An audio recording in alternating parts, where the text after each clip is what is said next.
This is just a quick overview of Chapter 22. So in Chapter 22, we're going to look at the master budget, and you are probably familiar with the word budget, but this is the master budget for a manufacturing company. And this budget's very important to management.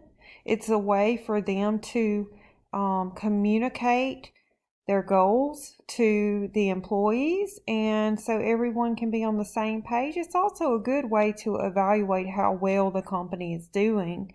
It is a great planning tool, and I hope that you'll learn a lot in this chapter. And here are the objectives down here. So after going over this chapter, you should be able to describe budgeting, the objectives of budgeting, and the impact of it on human behavior. Describe the basic elements of the budget process. There are two major types of budgeting. Describe the master budget for a manufacturing company. Be able to prepare the basic operating budgets for a manufacturing company, and prepare financial budgets for a manufacturing company.